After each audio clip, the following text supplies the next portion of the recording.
বড়বাজার কাঠের pole bridge দেখতেই পাচ্ছেন কত ছোট। এটা বুড়ি ভৈরব নদীর ব্রিজ, কাঠের পোল ব্রিজ। ওই যে দূরে যে ব্রিজটা দেখতে পাচ্ছেন ওটা হচ্ছে দয়াটানা ব্রিজ, বুড়ি ভৈরবের দয়াটানা ব্রিজ।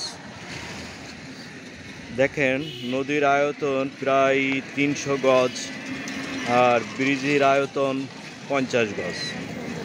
দেখলে বুঝতে পারছেন আপনারা। তা এভাবে যদি নদী থদি এরকম ছোট ছোট ব্রিজ হয়, নদীর সাইডের যে বাড়ি ঘরদোরগুলো আছে এগুলো তো দখল হবেই, জমি তো দখল হবেই। এই পাশে যে ব্রিজটা দেখতে পাচ্ছেন এই ব্রিজটা হচ্ছে ঢাকা রোড ব্রিজ। এটারও আয়তন এরকম 50 গজ, কিন্তু নদীর আয়তন 300 গজ। এত ছোট ব্রিজ হলে তো সাইডের থেকে ভূমিদস্যুরা ভূমি দখল করবেই, নদী দখল করলে এই কারণে বেশিরভাগই আমাদের যশোর বুড়ি ভৈরব নদীর জলাবদ্ধতা কাটছে না। কর্তৃপক্ষ দৃষ্টি আকর্ষণ করছি, আপনারা এদিকে একটু খেয়াল করেন।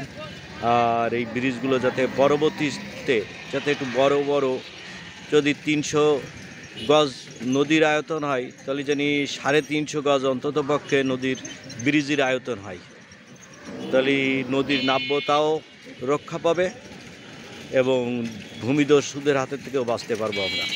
তবে যারা যেখান থেকে আমার এই চ্যানেলটাকে দেখছেন এবং চ্যানেলটার সাথে থাকবেন, পাশে থাকবেন এবং এরকম নিত্য নতুন ভিডিও পাওয়ার জন্যে আমাকে উৎসাহ দেবেন। যারা দেশকে ভালোবাসেন এবং নদীকে ভালোবাসেন তারা এই চ্যানেলটাকে বেশি বেশি করে শেয়ার করে দেবেন, এবং যারা দেশ ও জাতির পক্ষে কাজ করতে পারি, এরকমভাবে সামাজিকমূলক কথা বলতে পারি, এই কামনায় রইল।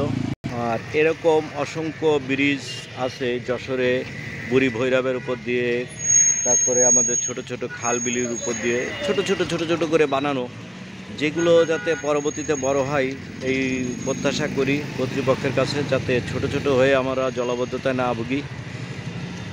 এই কারণেই ভিডিওগুলো করা।